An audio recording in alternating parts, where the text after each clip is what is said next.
Kungumusa kamlimi ubana sihlangane njalo namhlanje bathandekayo ngenjabulo futhi ngesikhathi esifananayo singena kusifundo ses8 saleli ikota okhuluma lani ngumfundisi uJimlilo nginxusa engilawo ubana bahle baziveze. Salibonani balaleli lababukeli, siyalamukela kusifundo sethu. Mina ngikhulumayo Elder Amos Mafora.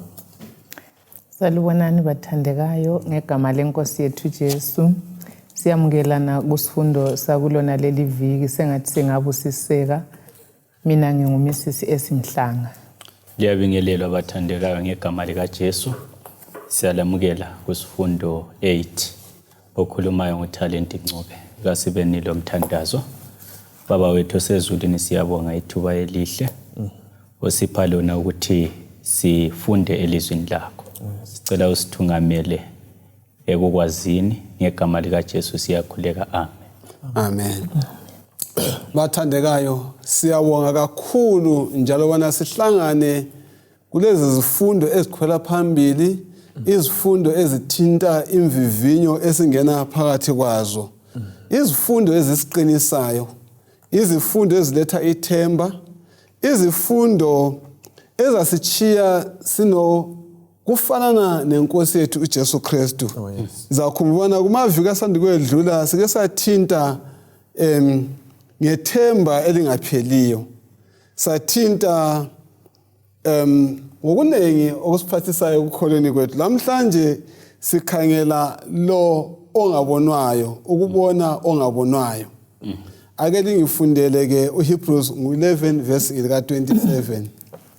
Verse 27. Ngokukholwa wasuka eGibhithe engalwesabi ulaka lwenkosi. Wabekezela ngoba wambona lo ongabonakaliyo.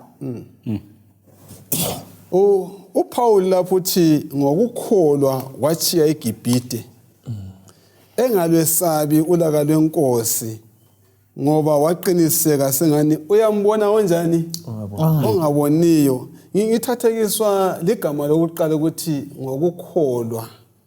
Ngokukholwa aske indaba yokukholwa le ivamana iphice mekhathaze abantu kakhulu.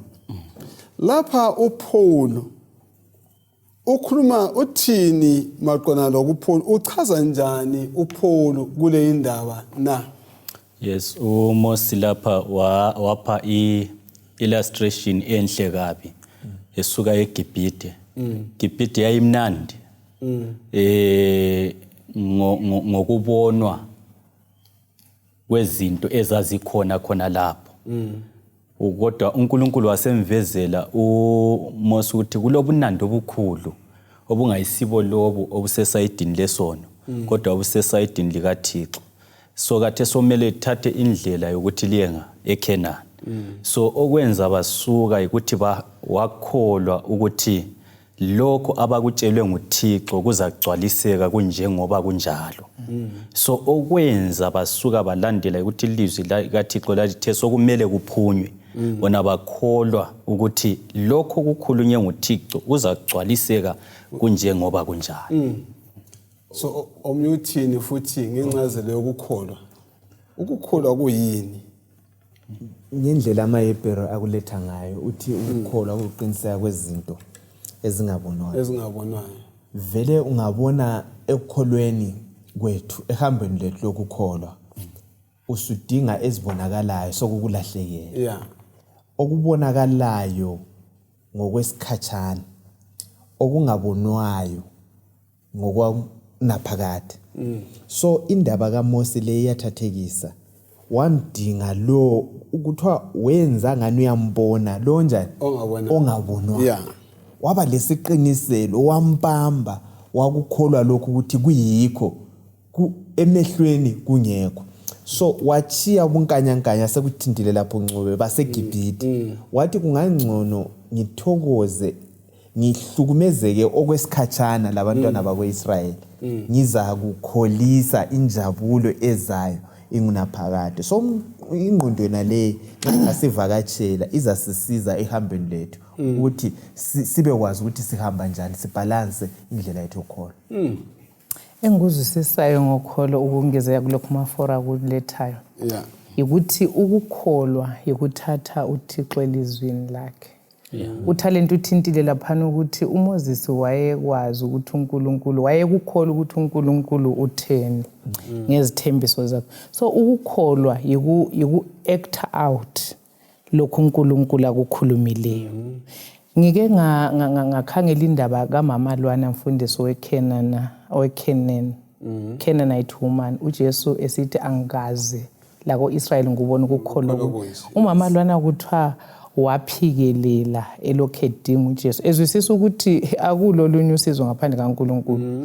Uyamkhumbula futhi umRoman centurion owathi egulelwa wathi khuluma ilizwi. Yikho ukukholwa ukuthi uNkulunkulu is able to perform ilizwi lakhe.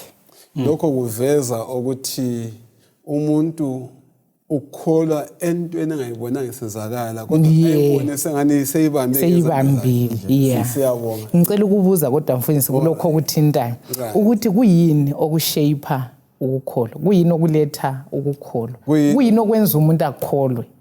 Ukuthi sithi hayi uMoses wakholwa waphuma, uAbel wakholwa waletha umhlatshelo uNkulunkulu ayewufuna. So kuyini, what shapes faith, kuyini okuletha ukukholwa, kuyini okukubazayo, kuyini okwenza ukukholwa kubambeke ngoba uthe lapha kumaHebrew 11 verse 6 ngaphandle kokukholwa kunzima ukumthokozisa uNkulunkulu ngoba kumele ukuthi oza kuNkulunkulu akholwe ukuthi unguye. So abantu ukukholwa singakuzuza njani ukukholwa umuntu esithi hayi bisho ngicela lingikhuleke ukuthi ngikholwe mina ukukholwa kwami kuyehla, mina ukukholwa kuyini kahle kahle okwenza abantu bame bathatha uThixo elizwini baqiniseke ngezinto ezingabonwayo. Okwenza ukuthi umuntu abe lokukholwa okwakuqala yikwazi ukuthi kulelizwe kumele likhulume. Ku context yamaKristu kumele wazi ilizwi ukuthi lithini, izithembiso zalo ukuthi zithini. Okwenzela ukuthi lanxa izehlakalo zempilo sezibuya ukwazi kwakho ukuthi uThixo utheni elizwini lakhe wenza ukuthi ube lesiqiniseko sokuthi ngempela lokhu uzagcwaliseka. Kahle ngiphe umzekeliso olula ngamafitshane. Elizwini likaThixo singafa thina kathesi uThixo uyabe ezasivusa. Kodwa ukungakholwa ukuthi uThixo uyavusa kwenza umuntu ayesabe ukufa. Ngoba ucabanga ukuthi engafa kasozavuka, kodwa lo okwazi ukuthi ngingafa kathesi uThixo uza kumvusa, ngitsho lokufa kakwesabi. Ngoba ukholo lwakhe ludlulela ekuthini ilizwi lithe nxa ngingafa, nxa ngifele kuThixo uzayenza njani? Uza kumvusa. So ukukholwa kuvezakala kalula ngokwazi ilizwi la ngokuthemba ukuthi okuselizwini kuzagcwaliseka njengoba kunjalo.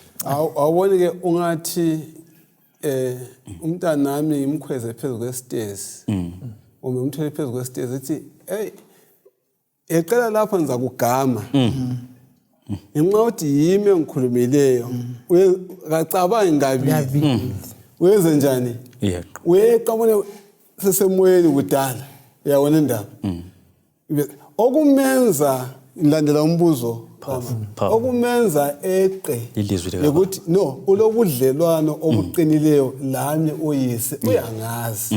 So okuyikho kungabaza ukukholwa kwakho yikuba lobudlelwano noNkulunkulu, ulazi ilizwi lakhe ube sosuba lobudlelwano naye, awusozulekela ukuthi weqe ngoba vele uyamazi.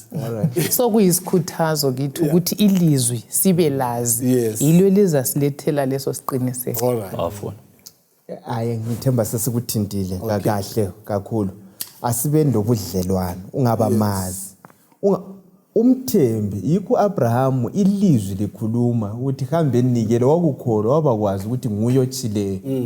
Uthathe uJehova ngokwelizwi lakhe njengokulethwa Yohana sikhuluma kanje uMosi waba lokuhlangana noNkulunkulu enhlani okwamenza waya eGibhite kwamenza wenza konke akwenzayo waphuma labantwana bakwaIsrayeli besiya ngaphi ekhona ukuhlangana la loNkulunkulu egangeni enhlani kwamenza waba lobudlelwano wama ongithumileyo wasuka sengani uyambona kanjani ongabonwayo leli viki bathandekayo uma silikhala amafitshane sakhala amaqiniso wonke uthi wapha amaqiniso uThixo angasisiza lapha sibhekana lezehlakalo ezimbi kakhulu yiwapha amaqiniso yikho sabe sikhangele sisiyaphutsha isifundo sonke akusifundele incwadi ika Romans ngo28 uzafunda ngo8 verse ka28 ubusufunda lo32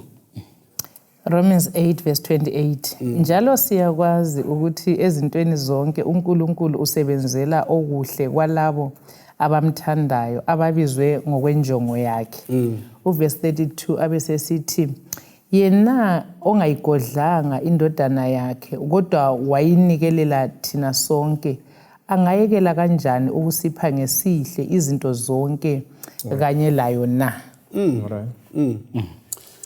Ake sikhangele iverse ka32 uma uNkulunkulu engithanda ngempela kambe uzangenzela abantu bacanga bathi uzangenzela lokhu la lokhu kuliqiniso yini ukuthi nxa uNkulunkulu engithanda ngempela kumele ngiqaphele lokho angangenzela khona kufana nomntwana ozathana mama nxa ungithanda ngempela ungiphathela ama chips kambe yikho uNkulunkulu akwenzayo kithina engizwisisayo mfundisi ukuthi uNkulunkulu ekupheni uJesu wapha konke isiqongo sothando lwakhe sivezakala ngokusinika uJesu lapho sesiwele sonweni so umbuzo olethwa ngumpostoli Paul lapha ngiyawuthanda uthi angathe sinike lokho ehle kugodla uJesu kukhona yini esingathi sikudinga asigodlele khona yini umcabango njani ukuthi sicabanga ukuthi uNkulunkulu angagodla izinto akwazi ukuthi siyazidinga uniki umzekeliso oright ukuthi umntwana ngathi umphathele kulezinye izinto esizicelayo ebazalini kodwa ngothando lwabo basinciche ngoba ziyingozi kufanele ukuthi umntwana omncane angacela ireza mfundisi ungamqhubela ireza kumbe isigelo uyakwazi ukuthi uzazilimaza so kunjalo indlela uNkulunkulu adila ngayo lathi uyakwazi ukusilungileyo uyakwazi okungasilungelanga so ethandweni lwakhe uyapha uyasipha lokho esikudingayo siyabonga uJehova uthembekile mfundisi singaba kwazi khona lokho sizamthemba entweni zonke nxa usubuya la indaba elethwayo ungabala uJohane ngo1 uJohn ekhuluma ngokubana umhlaba lo wadalwa njani wenziwa ngubani udalwe ngulizwi qaleni kwakulolizwi ulizwi loNkulunkulu ulizwi loNkulunkulu akulo kwadalwa ngaphandle kwakhe ulizwi asesiba inyama ulizwi lo wasenikelwa kuJohane ngo3 verse ngo16 akutsho ukuthi uNkulunkulu wasinika konke nxa enikeza ulizwi wenza konke okutsho ukuthi wanikela konke akula angakugodla ukuthi asinikeze ngaphandle kokuthi ekuwisdom yakhe ekwazi ukuthi lokho akusilungelanga uNkulunkulu yikho Roma 8:20 esithi konke kusebenzela ekuhleni ngoba uJehova uyayazi indlela usifisela ukuthi ngiyabona ukuthintile ukuthi uNkulunkulu wasinika isipho sonke esipheleleyo isipho sanjani sezulu ngoba enjani esithanda ngike ngafunde inye indaba mfundisi so ukuthi ukubamba umlomo ubaba lwana uthi yena waye elonely engathathanga wasehambe lo mthandazo ngaphakathi ukuthi uNkulunkulu ngicela umuntu wokuxoxa laye uthi wayesekhulume lo uNkulunkulu konke right but wayefuna umuntu ofanana laye ukuthi axoxe laye uthi kwasokufika ilizwi kuye ukuthi awusoze umzuzu umuntu then uthe esacabanga wasebona iform kaJesu ethwele so emqhubela yonke uthi phakathi kwezandla zikaJesu kwakulento yonke ngiyakupoint elethwe ngumaforo ukuthi ngokusinika uJesu wasinika yonke into so uthi ngase ngizwisisa uthi umuntu lwana wakhuluma kwe wathi akula muntu ozaba la kodwa nangu uJesu ungaba lo Jesu into yonke usula uthi wasebona ukuthi ulonely futhi ulekhi joy lani uthi wase esandleni wafika wadobha ijoy wakhululeka waphindwa so elethu ukuthi ngokuthi sinikwe uJesu into zonke silazo. So okumele sikukhathalele kakhulu mfundisi ukuthi sizuze uJesu. Singazuza uJesu sesilezi into zonke. Kule mbono ethanda njana usitsho khona ukuthi umuntu azakuzuze kuyakuhluphe. Kwesihlupha ngale ndlela kuba lembono phose emibili mbe emithathu efinyela abantu abanengi ebenza bathandabuze. Siyabona zakho khona bathandabuze engqondweni zabo bethandabuza ngaye uNkulunkulu. Kuyini esingakufunda enhlizweni zethu maqona le ndaba yokuthandabuza uthando kaNkulunkulu lona lokhunywa ngalo? Esimele sibe kwazi ukuthi singaba lobudlelwane loNkulunkulu sesimkholwa. Okwenza uthembe umuntu ukuthi lobudlelwano laye. Alright. Okwenza uthembe unkosikazi ukuthi lilobudlelwano liyaxoxa. Awufisa kungokwakho kuphelayo. Awuzifisele. So nxa umazi lumuntu anti lobudlelwano uyamazi usumthemba uyamkholwa loba kuyini okwenzakalayo uyakholwa ukuthi anti angilayo khona manje unkosikazi. Kodwa engikwaziyo ukuthi lapha khona konke akwenzayo ngokuhle kuphela yikukholwa.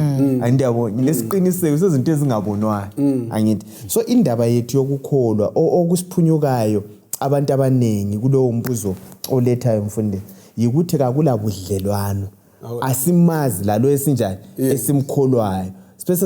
Simele sibe mazi izifundo esike sabalazo amaviki adlule yikubana uNkulunkulu mkhulu akehlulwa yilutho. Ungabakwazi ukuthi lo engikholwayo lo loba kuyini akehlulwa yilutho. Kubuyele khona pha akula lutho angalugodla kimi. uNkulunkulu kawomeli. uNkulunkulu uyanikeza konke. Singamthathi ngepicture even yabo baba bethu aba limited. uNkulunkulu kakho limited.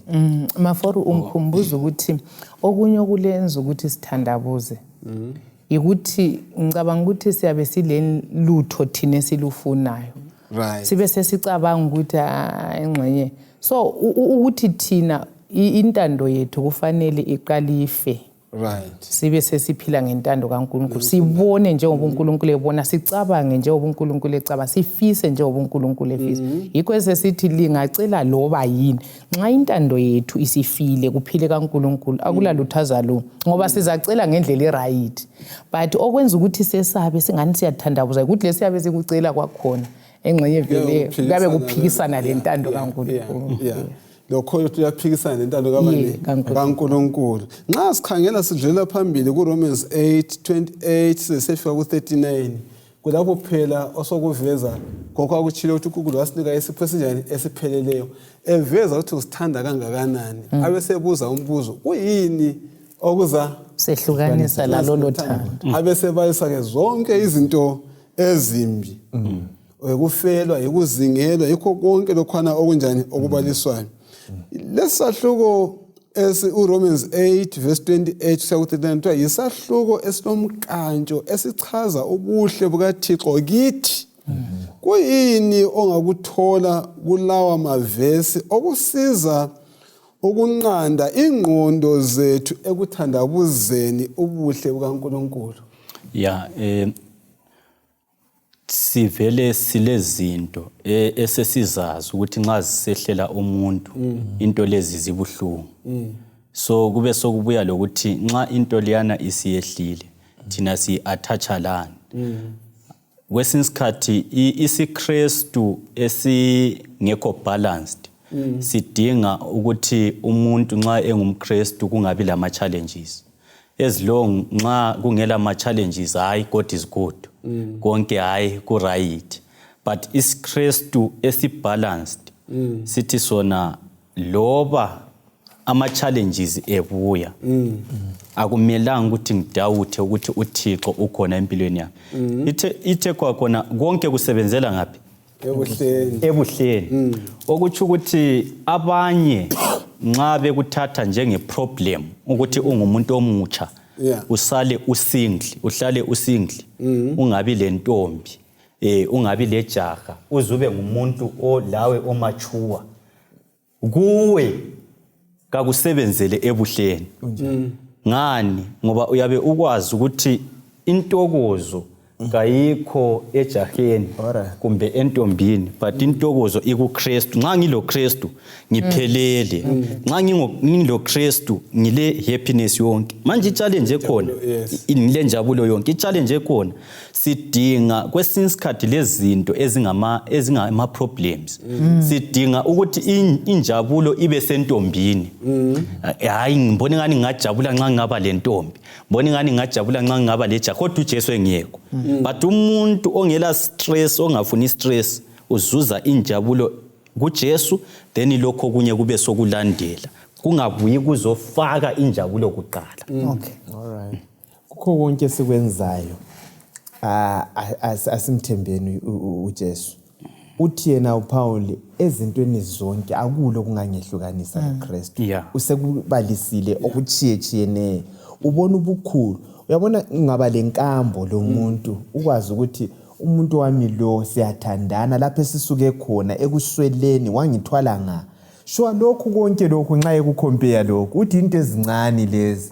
Uthi kuzo zonke izinto sedlula abanqobe ngothando uKristu angenzele lo. So ibudlelwano lobo obakhiweyo ngeke wamsusa. Uzathi lezi ngelosi ngezake zanisusa mina lobu kufa ngeke kwangihlukanisa lothando. Ukhangela kwenzelwayo esike sakuthinta lapha ukuthi uJehova wanikela ngendodana yakhe kodwa hayi ngeke. So ikujula lokho ekwamukeleni isipho lesakwenzelwayo nguJesu. Ekela ngithi mina njalo lokho ngitshela wathi namhlanje sikhangela amaqiniso kabani kaThixo angithi angase siza lapha sibhekana kanjani lezi nhlupho. kuRoma 8 la kubaliswa izinhlupho abantu abaningi esingena phakathi kwazo. Indlala, yokuzingelwa, yokufelwa, yokubulawa, yokuswela ekho konke. Usechiluma 4 verse ka17 ithena eka37 ithena kepha kukho konke lokho siyanqoba nokunqoba. Sikunqoba njani? Ngoba sithandana. Kanti ke u39 athana nokuphakama nokujula. Nanto enye edaliwe okuya kuba namandla okusahlukanisa nobani nothando kaNkulunkulu. Ngeyindlela okusinika amandla okunqoba yindlela esithandwe ngayo nguNkulunkulu. So kudinga ukuthi sizwisise mfundisi. Siluzwisise uthando lweKalvari. Khona lokho uthi sesabe sizifunele okwethu siphanike sidawuthe. Kuveza ukuthi asikazwisisi ukudepha. Ukuthi uyasithanda. Uthando lolilo singani siyasilele kuluzwisise. Akusifundele uJohane 14 ivesi ngelika 14. uJohane 14 ivesi 14. Yes. Lingangicela noma yini ngebizo lami ngizayenza. Lingacela noma yini ngebizo kabani? Lami ngizanjani? Sizwa esithini livesi. Anisikhuluma ngothando kaNkulunkulu. Kakathesa uthi lingacela noma yini ngebizo lami. Nxa sikhuluma ngebizo likaThixo sigijima futhi siye entandweni yakhe.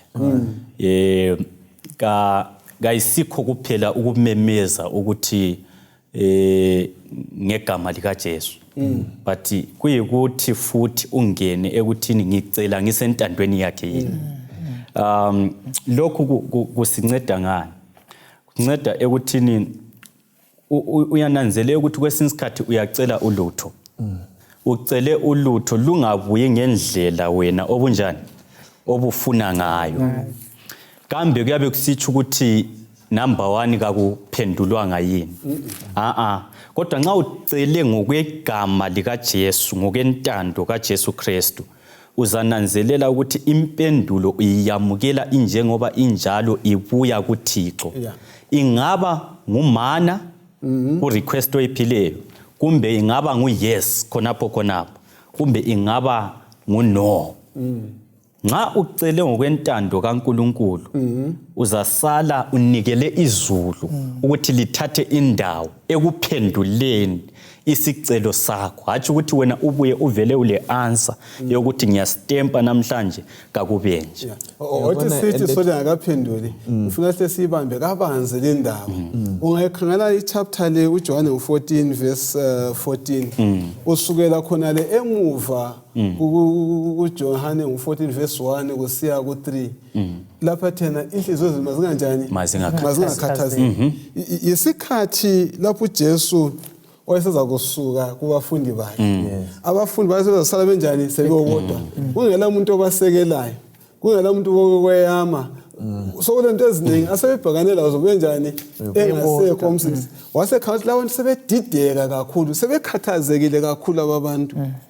Abesesena hayi bantu abami, lanxa sengihamba sengibuyela ngaphi ezulwini igama lami lingacela noma yikuyini kanjani ngegama lami, hayi liza kuthola. Kusiqinisa njani? Hayi sikhulume ngendaba leya yokuthi isifundo lesi sisinika amaqiniso okweyama ngesikhathi sokuhlupheka. Labo ukuhlupheka sebengena phakathi kwabo lokho ukuthi umsindisi sebachiya ade bethembele kuye, kodwa besibathembisana thina sifundane kwethu impilo njengalokho eseke watsho. Usuqedisa Emfundo letha le dimension ukuthi indaba yomthandazo nxa usukhuleka ngegama lika Jesu, number 1 awucela into etshekile. Hayi as long umthandazo wenziwe ngegama lika Jesu uthobele intando yakhe.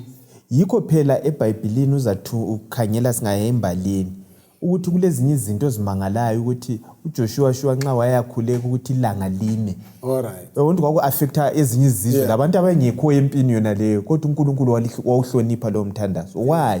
Kwakuyintando, kwakusegameni lakhe ukuthi ngumuntu othobele intando. uHezekhiya icela ukuthi ngicela isayini bampisele 10. So uNkulunkulu nxa sicela loba kuyini ukuthi intile number 1 intando kaJehova yemele ibe khona. Akukho selfish futhi lokho engikucelayo.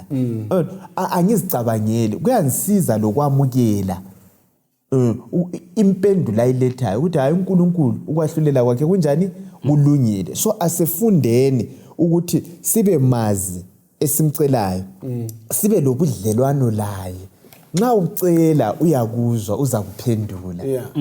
Yikho i-emphasis ayiletha ukuthi hayi thina sikhuleki kubhala. Ndiyakhumbula entabeni lapha noElijah laba prophet bachitha usuku lonke, kodwa yena waxhumana lezulu, wayecela ngokwentando. So siyakhuthazwa ukucela, angithi and ukucela ngegama lika Jesu lokuthobela intando kakhulu.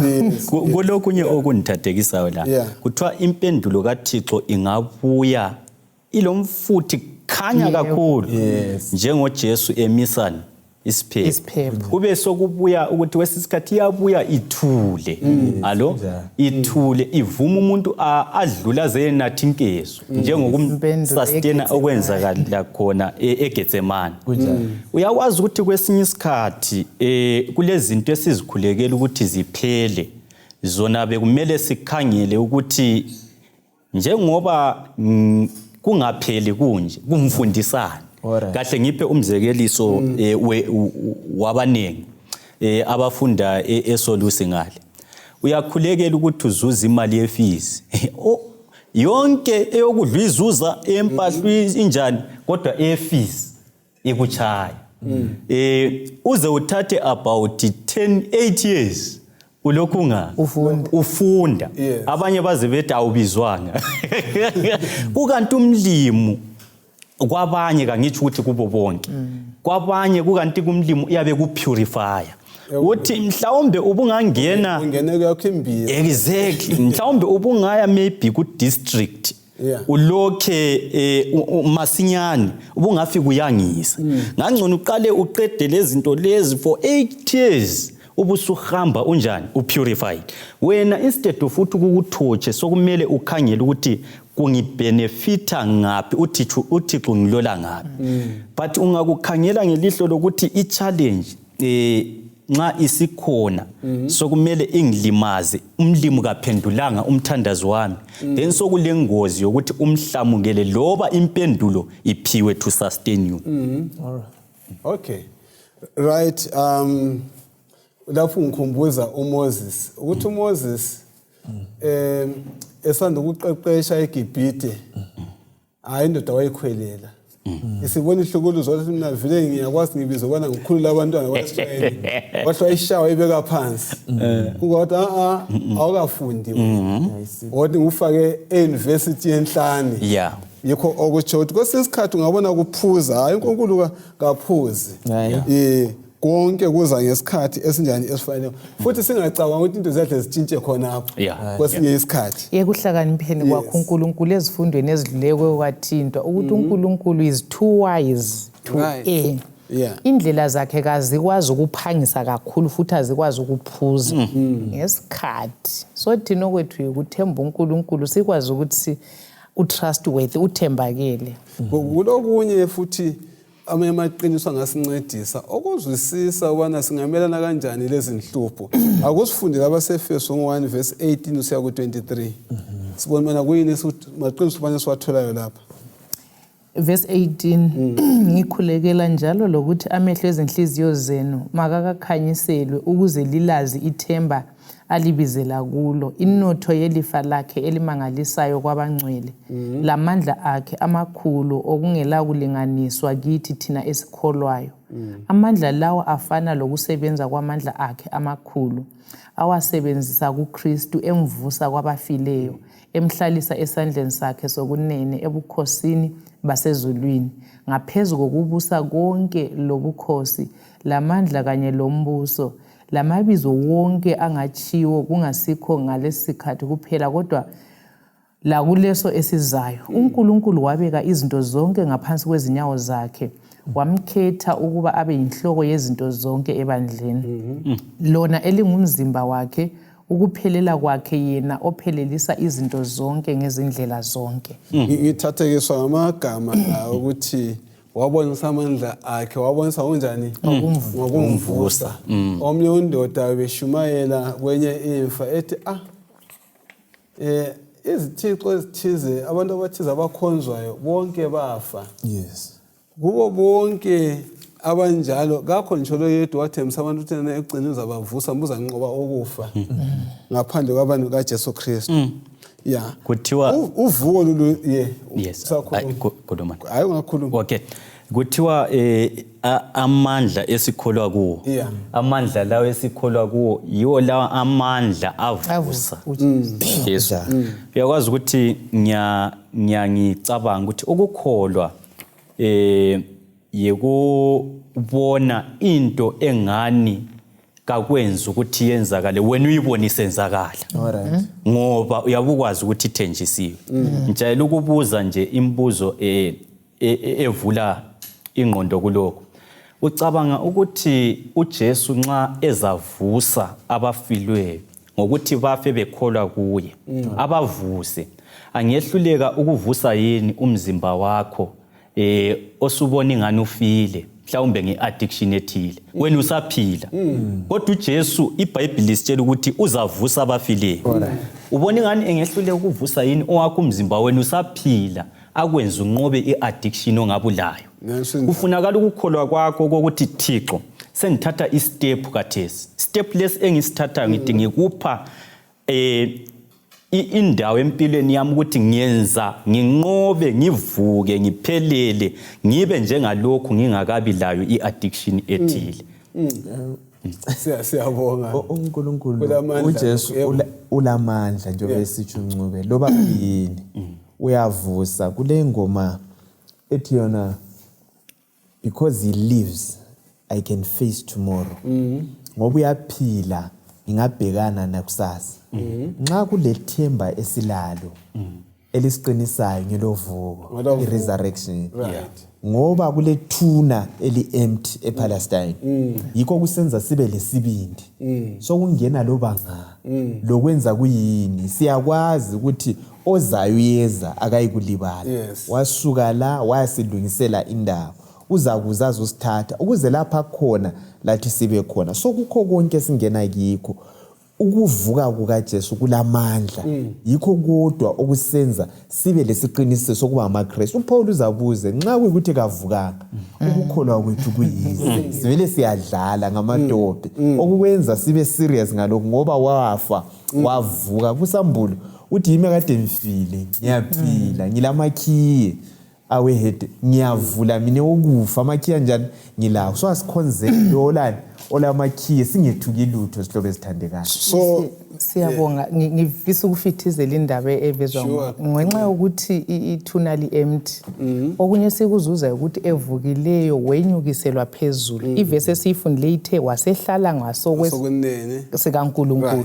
Ungayifunda kuhle ithi i-right hand iveza amandla le authority ukuthi uJesu is sovereign nguyobusayo la. So nxa uJesu ebusa izinto zonke elawula izehlakalo amandla siwaphiwe awokunqoba even kuyi-crucible etshiso okunganani amandla okunqoba silawo. Ngithe ngifunda ithe wagcotshwa ngePentecost wagcotshwa ezulwini as King of Kings and the Lord of Lords. And amafutha akhona athontela kuma-disciples. So amandla wonke siwaphiwe nge-authority uJesu la ngeposition uKristu ayi-occupyayo. Ngoba esuke lapho kuba ngomunye wethu wenyuke elaleso simo ukumela thina even phambi kaBaba. Siyabonga ngenye indlela nxa silandela isifundo sethu kathi sesihlangana lokuthi uma singena phakathi kohlupho kwenkinga yokufelwa okuchiyo umdala kwenkinga yokwehlula izilingo nokuphuzwayo ngama-drugs kuyinlandlani sifunda ukuthi akhona amaqiniso asenza sibe lethemba even ekufeni even kusono esinjani esisehlulayo. Yikho nxa singabuyela emuva kuJohn 14:14 kumele sicele uzasinika ukunqoba kuzo zonke lezi ezinye izinto. Ngizwisise lokuthi kuthiwe izinto zonke amandla kumbe ngawomnyama kumbe kanjani kuthiwe zonke izinto zibekwe ngaphansi kwenyawo zayo. Ulutho nxa kuthiwa lungaphansi kwenyawo zomuntu kutsho ngizwisisa ukuthi kuyabe kululutho olungela mandla oludefeatweyo ukuthi umuntu ngiyenze ngazi ngamnyathela. So uJesu izinto zonke principalities amandla usathane konke izinto zonke ezisihluphayo zibekwe ngaphansi kwenyawo zikaKristu. Actually ukhuluma kahle. Ungafunda incwadi kaMateyu ekuvukeni kaJesu Kristu yehla inglosi ezulwini yaliphephuluza elitshe ngicela ngale yabe mtshela ukuthi mdala uyihliya kubiza wabevuka kuthi akasangisukume kwaphi inglosi yahla yachaya phansi yafika yahla yahlala phezu kwelitshe mbona yahla phansi yabamba isithathu sathi olenkani kabuka izolo endulo besisithi nxa lingaqaqwazana like lishane nje umuntu ayekushaza kuhlala amadundulu nxa sepheza amadundulu usuyicheya uzamuthi la inglosi yafika yashaya usathane yahlala amanjani amadundulu ngoba yenqobile akusifundele u1 Peter 5 verse ka7. 1 Peter 5 ivesi ngu7. Yes. Yethulelane kuye konke ukukhathazeka kwenu ngoba yena uyalikhathalela. Kumnyaka lana edlulayo sisasebafitshane kwakusase irodisha lesikhathi kwakule mpuphu kwakuthiwa eyayibhalwe Atlas. I-Atlas leyana ke yayile ndoda yayibonakala ithwele umhlaba isigobile so ingane yazechaya phansi ngamadolo ubona ukuthi yasindwa okumangalisayo ithwele umhlaba. Kungathi ukuthi uma lokhuza uma advertiser uthi hayi thina njenge Atlas sithwele ini umhlaba wonke kodwa ukugoba kwalana indoda kuyakutshela ukuthi kulobunzima yasindwa. U1 Peter 5 verse ka7 nxa sengitsho lokho libonani uthini vele ngathi lethani konke olikhathazayo. Kwesinye isikhathi singaba lama problems siyacabanga ukuthi thina siyenelisa ukuthi siwasolve singazange sibike la kumdali. Angitsho ukuthi akumelanga sibe lengcenye. Kodwa izikhathi eziningi ama problems amaningi abantu siqale sidinge ama solution. Nxa sokwehlule uze umuntu sesithi hayi ngahamba kudokotela, ngahamba kuzibani, ngahamba kuzibani, kwehlula ngicelani ke lithandaza. Hayi vele uqhatheke kangakanani ukusa konke kuye. Ikakhulu nxa ngibuza lo mbuzo. Izolo nje ansabalanga ngiziphepha ngayeqela. Kodwa izolo nje bengibona bethi bona hey abantu abazibophelayo sebande kangaka lapha kuthe kobulawayo angithi sawu eZimbabwe kodwa lapha ngikhumbula umunye ngitshela ke ngingezihlobo zakhe ezizibopheleyo ikakhulu abantu abatsha futhi abantwana bezikolweni bazibophela oku serious nxa uthwale thani konke njana usutshilo asinabeni kule ndaba ngoba sincedise abantu ukuthi kuqhatheke kangakanani ubana izinhlupho zethu zonke seziphosele kuye ukuthi phonselani kimi konke okunjani olikhathazayo. Indaba ye-worrying anti yokukhathazeka elethwa kuncube lapha.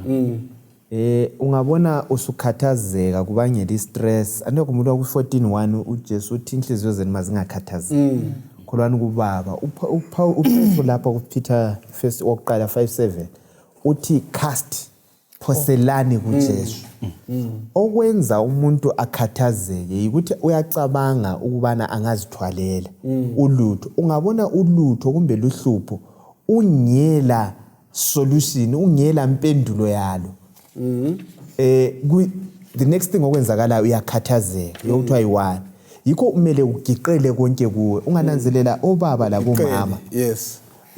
Omama baphila isikhathi eside kulabo baba ngoba omama bona baqaphele ukugiqela kubo baba. Obaba bese bephelelwa bakhohle ukugiqela kumdala. Bese bezithwalela bona. Bafa ngeworry, ngestress obaba. Bafa masinya ngenxa yokunganjani yokungagiqeli bengakuphoseli kuje. UPetro kube uthi cast all your cares kuye. Uyabona nxa sisiyakhonza ngempela viki sonke asifundeni ukuyakuchiya uJesu konke. Siphenduke singabantu abakhule. Manje amaKristu amaningi nxa bese church baphenduka bethwele imithwalo yabo. Abanye bakhona bahamba be-right e-church baphenduke sebewesi. Ndabona kumele ubuye usukhaste usuchiye konke kuJesu usukhululekile kuzasisiza. Ngalamazwi Mrs Mhlanga uNkulunkulu uzama ukuthi asincede ngapi kumafindo la hamba siwathwele. uNkulunkulu ufuna ukusikhulula. Isiqiniselo asinika sona i-last part. Ithe ngoba uyalikhathalela. Kule ngome engiyake engiyithandayo unumber 240 ndiyane umhlabelela abuza khona ukuthi kambe uJesu uyanaka yini. Ngiphela amandla lenyembezi emehlweni ngingalali. Impendulo asinika yona ku chorus uthi uyanaka. Ngiyamazi. So yindoda lenkambo lokuthi izolo uNkulunkulu ungethula umthwalo namhla kasoza ngichiye. Mina nyake ngicabanga ukuthi kwesinye isikhathi siyacabanga ukuthi uJesu ufuna abantu abangela mthwalo. uJesu even uMateyu 11:28 uthi lina lonke lisindwayo lelikhathele wozani mina ngiliphumuze. Mfundisi sithe sigulelwa sike sagulelwa lapha ngesinye isihlobo sami. I-first point of call yamaKristu nxa umkhuhlane unjana wayele cancer la and umkhuhlane nxa uvuyingalesiyana simo i-first point of call la uzengani lokukhuleka ungekukhuleka ukuthi utshela uJesu indaba le uzwa abantu labanye abezihlobo bayesebekutshela ukuthi hayi lokho akufuni imthandazo lokho lokho akufuni imthandazo sokufuna abantu so ngiye kuthini uJesu walesibiza and enguye yedwa oyenelisayo ukusethula izinto zonke ezisindayo kodwa uyathola sisiye ebantwini sisiyayenza umuntu abe ingalo yokweyama siphinde siye kwehluleka khona ngale kodwa umlimi usibizele ukuthi lokho umthalo unzima njani ungani umuntu ebola lapha kumbe khale bongolele loluthola umudla ngaphakathi ungaguqukhuleke Akudingi ukumthemba uNkulunkulu ezintweni zonke ukuthi sibe kwazi ukuthi uNkulunkulu la sike safunda isifundo sokuthi nxa isithi ngizakubamba ngesandla uthi ukuthi uclose kangaka ukhona ungalali khapha inyembezi lala ukhangela ukhala uNkulunkulu is right there. Is right there. Kusizani ukuthi ngoba iqiniso ukuthi kayisikho kuphela kwelatshwa kodwa kusala kulemkhuba elandelayo nxa uye emuntwini kodwa uThixo manje okwakhe okwenza simethembe ngamandla nxa sisiya kuye kasokwelatshwa kuphela physical but isono futhi siyanjani siyasuswa. So okwenza sigiqele konke kuThixo siyakwazi ukuthi nxa sikugiqela kuye yena udila le problem yesono ezimpilweni zethu akangezeleli isono. Kulezinto ezithi nxa sisithi siziwisela ebantwini sifika khona ngale umuntu afika ngezeleli isono futhi empilweni yethu. So usale sungumuntu okhathazekileyo uyabungani uyelatshiwe ngapha kodwa ngapha lokhe ucwilile. So kasinanzeleleni ukuthi kuya kuThixo kule advantage yokuthi sisuswa lesono sisale silothando. Ngeindlela uyasincedisa ukuthi singazamana sizithwalele into engasoze sikwanise ingqondo yethu le ngayekwazi ukuthwala kunzima bonke.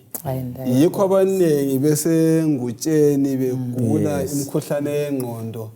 Yokuzama ukuzithwalela ini imithwalo kanti uNkulunkulu usetshilo wathi uthembise wathi hayi mina nyanjani ngiyalikhathalela. Amanye amavesi aqinisa into efana nayo ngoIsaya 63 verse ka9 ithi wena ekuhluphekeni kwabo ezinhluphekweni zabo zonke wenze njani wahlupheka naye angithi Matthew chapter 28:11 dathana uthini kanje 11:28 11:28 sindwa nekhathelele ngizawuphumuza. Khangela mfundisi eyinye into engiyinanzelela ukuthi izinto zona lezi ezisikhathazayo zenze singalali uNkulunkulu kuMateyu 6 laphana ungayifunda ku verse 25-26 uthi kathi likhathazekelani ukuthi liyakudlani into ezisilalisa phandle kwengubo size sonele lo uNkulunkulu sisuke entandweni yakhe kodwa uthi sifunde emalubeni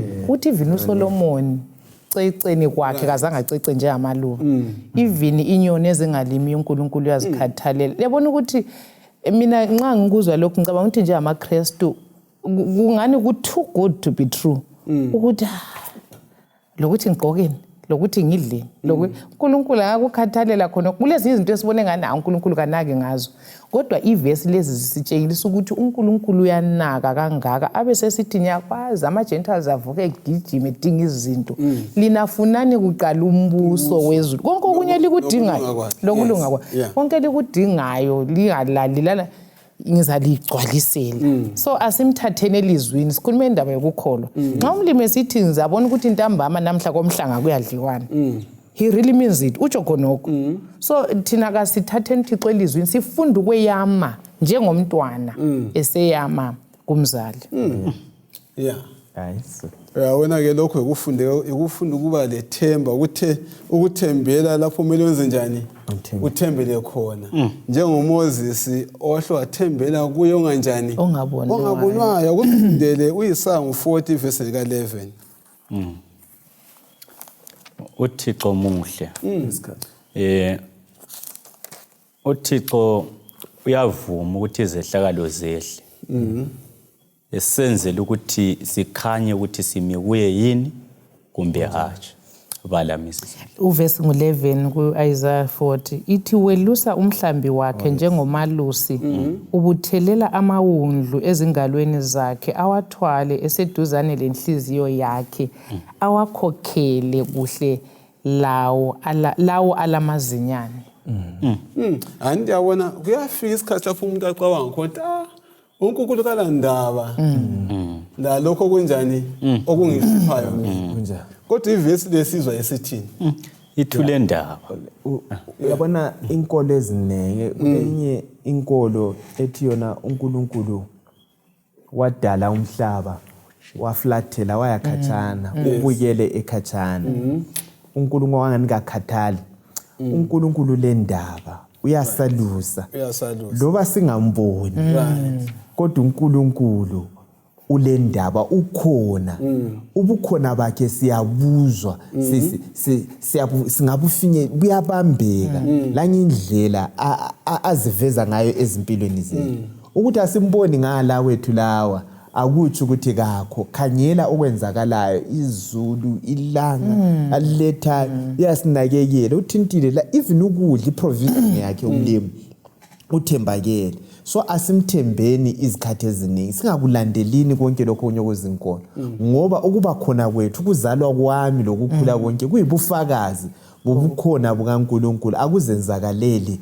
lokho kwezinto phela okwenza alethe ukuthi uNkulunkulu ulendaba lempilo zethu kukhanya ukuthi uJuda eseBhabhiloni ngale ekuthunjweni kwakhe wayesebona sena uNkulunkulu kanjani kalandaba laye thina kuyini okusithumbileyo okusenza sibone sena uNkulunkulu kalandaba lathi uyabona ukuthi indaba kaJuda ukuthi kuthiwe uNkulunkulu wavuma kwaze kwafakwa lemthetho ekhangele endenaka wavuma kwafaka umthetho ukuthi amaJuda wonke abulawa kungani uNkulunkulu kanaki enaka kunjalo so indlela uNkulunkulu asebenza ngayo ezimpilweni zethu walungiswa yonke leziphambano zalunga yonke into yalunga kwangani izulu kalikho izulu likhona kodwa uJuda simbona eventually ekhululwa uNkulunkulu engenela oloba isifundo lapha mfundisi usilethele ukuthi lathi sile phambi kwethu kumbe sile kusasa enjalo enjengekaJuda eyokuthi sizahamba sihambe kukholweni sisathestwa sihlolwa ngenhlupho kodwa kulohlupho luzachaya umhlaba wonke ukuthi kuza kwenziwa imithetho yokuthi abantu babulawe lisiKristu kuza ngani izulu lithule ungani izulu kalisekho lekwasithi kulomunye umumo ukuthi ubonana uSathane senqobile la uphosa ugive up kodwa izulu lithi abayabambelela kuze kube kusekupheleni God will deliver his people uNkulunkulu uyabekhangele endimpi yonke nguyoyilawulayo sisiye emaphetheni uJehova uthembakele so sesiya khona phana asiqapheleni sibekwazi ukuthi kukhona okwekwenzakala endulo kuzakwenzakala ngithathekiswa ngoKorinte wesibili ngo4 verse ngo18 njengoba singakhangeli izinto ezinjani bakithi ezibonwayo kodwa sibambe siqiniseke ngezinto ezingabonwayo ngoba okubonwayo kutemporary okungabonwayo yikho kungaphakade so advice esingayinikeza abalaleli yikuthi asithembekeni kuye lobe engabonwa loba sokungane kunzima lapha sesiyachabalala hayi uJehova indlela uza kuyibeka okunye ungabona uhlupho vele usalubona oba kwazi ukuthi kuyini lokho kutemporary ungabona umkakho okuhlukumezayo umbona ngawakho la oba kwazi ukuthi hayi lokho kutemporary kuyadlula okwaNkulunkulu akubonwa ngala uthembekile he will see us through uzangena lathi umsebenzi akuqalileyo uzawuphuthisa asimthembeni kuphela ngithatha ngiswayela le ndawo ukuthi bese kuthunjweni izinto zingatshintshi zikhanya ngazitshintshi uyisa 40 ukhanya ulethe indaba ezinjani ezinhle yizo ziveza ukuthi hayi uJehova uyelusa umhlambi wakhe njengomalosi abuthele ngitsho lamazinyane ngaphi esifubeni sakhe awathwale enhlizweni kabani yakhe nxa into sifaka enhlizweni iveza ukuthi uyasithanda okumansayo uyabahola kahle abancane kodwa ngemva kwesikhathi esingaka abathunjwa bese becabanga ukuthi ungaphi yazi ungaphi inkosi khumbula ukuthi indaba yethu ngiyokukholwa onganjani ungaphi uhambelana njani ke khona ukuthembeka uThixo lapho singamboni kuyanithathekisa ukutshiwo umfundisi yabona ukuthi ngizakhuluma ngime ku site labazali labantwana ngiyamthanda kakhulu Adventist home uveza izinto lezi zibe sobala isikhathi eziningi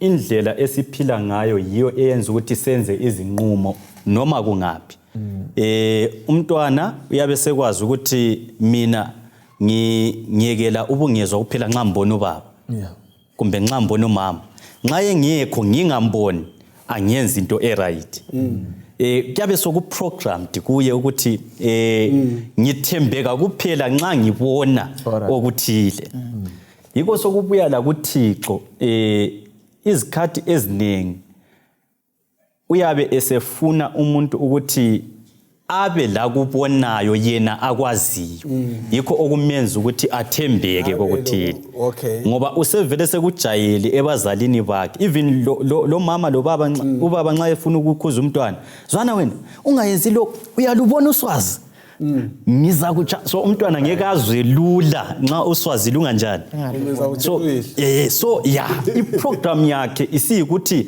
ukuzinto ihambe ibe normal kumele ngibone nxa ngingabonanga uswazi kuthi ukuthi ngiyeke ngithemba ukuthi ngiyenza kuhle so ingqondo enjalo singahamba la eSkristini yasilimaza kodwa singatshintsha ingqondo enjalo sithi noma uThixo sengathi abanye badefine ngokuthi akakho mina ngiyabona ukuthi ukhona ku situation yami loba abanye besithi akakho ngoba sengifelwe ngabantwana abaningi kodwa mina ngithi ngesituation le wendaba lethwa ngcube yesikhathazayo kumabandla amaningi emkholweni okwenza abantu bagijime badinga izintambo zokufaka la badinga amanzi badinga amatshe athile yikufuna izinto ezibonwayo uthi sikholwe ungathi hayi wena uthi hayi kambambanga ekuyathintwa ngumhlanga uthi hayi lowani umsentshiro wathi hayi khuluma nje ngiyakholwa ukuthi kuzakwenzakala sidinga amaKristu angahambi ngokubona akholwayo amthembayo uJehova ukuthi izinto njani uyazenza kuzasilamulela entweni eziningi ngifuna ngamafitshane lapha sitsho lokho ukuthi sifundile ukuthi uIsaya wamveza njani uThixo ebantwini abathunjiweyo asebephela kwini lithemba umveza njani uThixo wena ebantwini abacabanga ukuthi uThixo usenyamalele wabachiya ungamveza njani ungabafundisa njani ukubona ngelihlo lokukholwa lokweyama kulokhu okungabonwayo ngamehlo enyama ngamafitshane ngiqayisele ngaphi kule verse engiyithandayo mfundisi kuJeremiah 32 ivesi ngu27 right ithi nginguyima uNkulunkulu wayo yonke inyama kukhona okungangehlula yini khona lokho ukuthi uNkulunkulu akulaluthola ungamehlula akakusiqinisa uvesi 17 uJeremiah besephendula ethi uNkulunkulu ngumdali wezinto zonke ulawula zonke izinto akukho kungakwehlula so yikho esingeyama khona ethembeni lokuthi uNkulunkulu akukho kungamehlula ilizwi likaThixo likucacisile ukuthi icebo losindiso ngelokuthi isono sisuswe kithi ngakho kasithembeni ukuthi ngempela nxa singaphila ngokuthemba ilizwi linjengoba linjalo ngitsho lokwesaba kasisoze sibe lakho as long isono sisuswa kithi ngoKristu Jesu siyabonga uza kutsho kathesi lawe uhle usivalele kodwa ngamafitshane nanka amaqiniso azasincedisa kakhulu uma singena sibhekana lezehlakalo ezinjani ezimbi uNkulunkulu asimthembele izikhathi zonke singamboni kumnyama asimthembele ngoba yena uthembekile indlela uyayazi uyihambile wasilungisela ukuthi thina silandelayo singalimali uNkulunkulu uthembekile asimeni lo mthandazo Baba Jehova mahlulo olungileyo siyabonga ngoba uthembekile wena uhleli esihlalweni sakho ubusa yonke imimoya ongabonwayo uMose wakwacela ukubana akubone wathi ngeke wangibona waphila Jehova esikucelayo yikuthi sikuthembe sibe kwazi ukuthi you are in control yama situations ethu wonke loba kuyini sikugiqele kuwe sifunde ukukuthemba siza ukholo lwethu kwabuza ubana indodana yomuntu mayisiza iza kufumana ukukholwa na sicela ubana ikufumane ngathi lo ngumthandazo lokukholwa egameni kaJesu Kristu silibonga manje kuze kube naphakade amen amen